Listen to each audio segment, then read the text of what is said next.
On the night before the beast was meant to die for her, Mia could not stay in her room.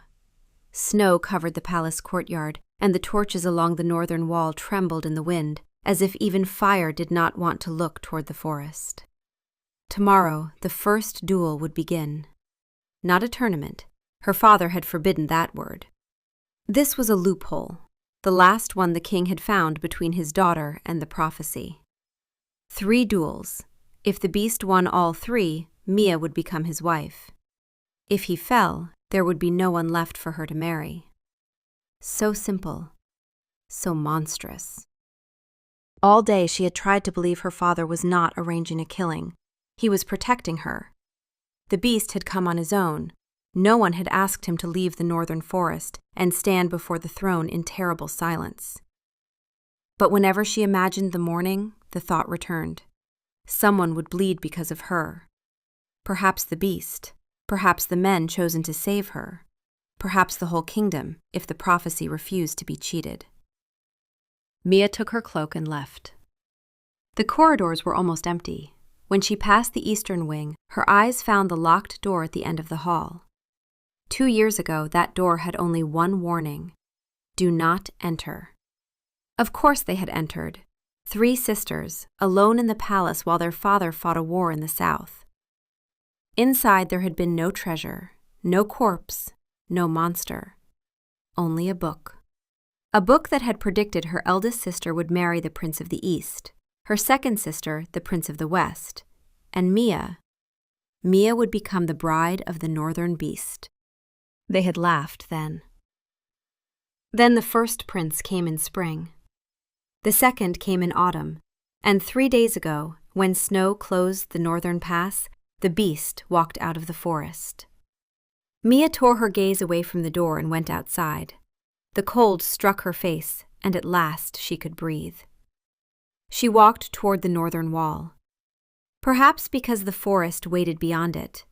Perhaps because tomorrow other people would fight for her life, and she wanted to face the darkness once by herself.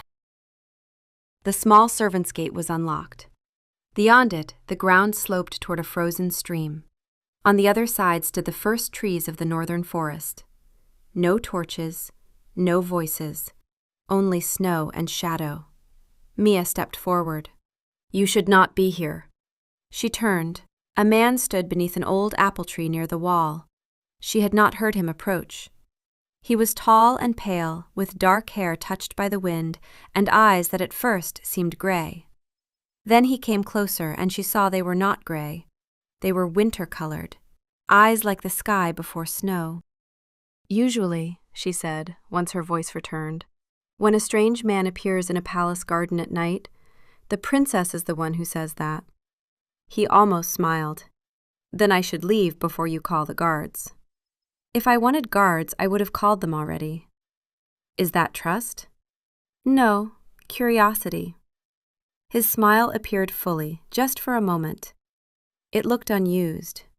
Mia felt something move inside her chest. Not fear. That troubled her more. "Who are you?" she asked. His silence lasted too long. "No one your court is expecting." That is not an answer. The safest answers rarely are. She studied him. Plain dark cloak, no crest, no sign of where he came from. But he did not stand like a thief. There was something royal in him. Not in his clothes, in his restraint. "If you came for the duels," Mia said, "you are too late. My father has chosen his champions." Something changed in his face. "So it is true," he said. "They will give him a chance to win your hand with blood." "To win? Is that what you call it?" "What do you call it?" "Delaying disaster." The stranger looked toward the forest. Why did the king accept his claim at all? Mia gave a quiet, tired laugh. Because kings are not always as free as they look from far away. He watched her carefully. She did not know why she answered him.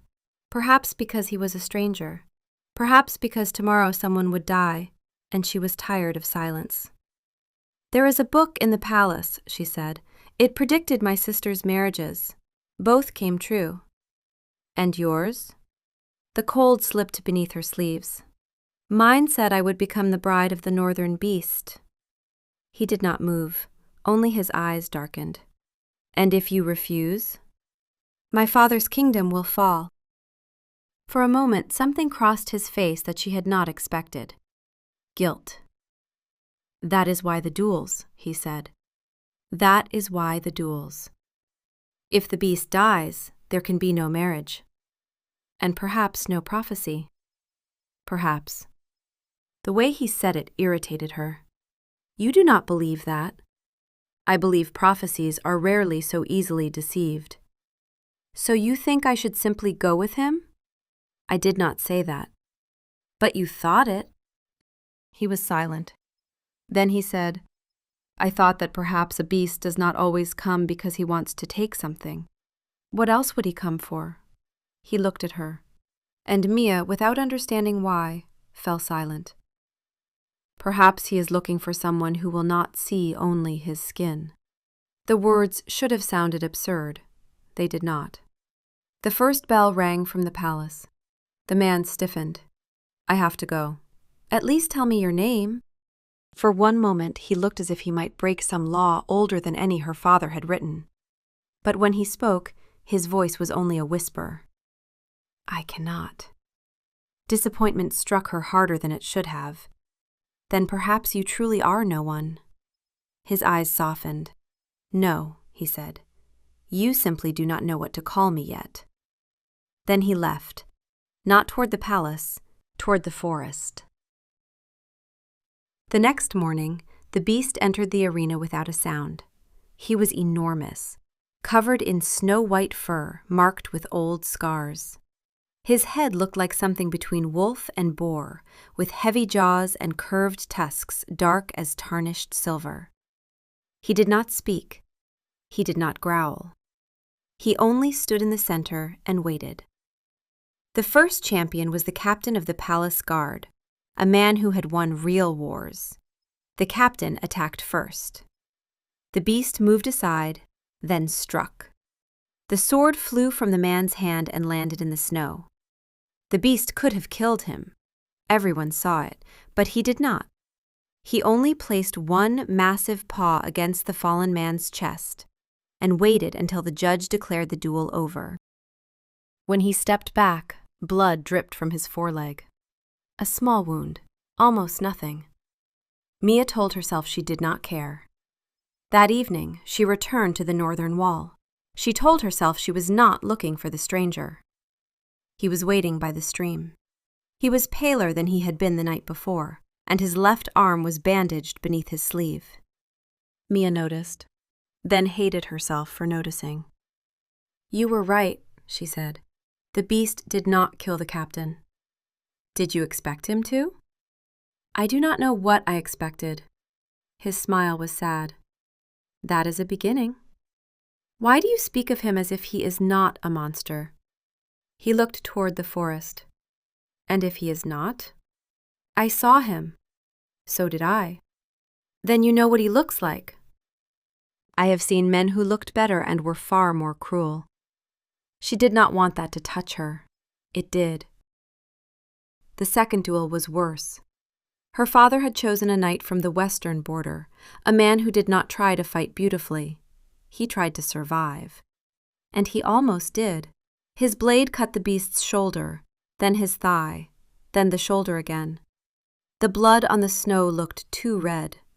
Mia waited to feel relief. It did not come. When the beast fell to one knee, the crowd shouted. Someone cried that the end was near. Mia could not breathe. The beast lifted his head.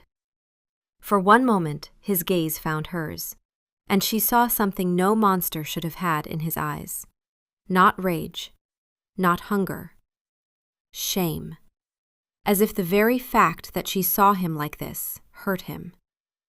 Then he rose, not with a roar, with effort, like a man who had no right to fall. The duel ended soon after. The knight lived, but lost his sword. The beast remained standing, but barely.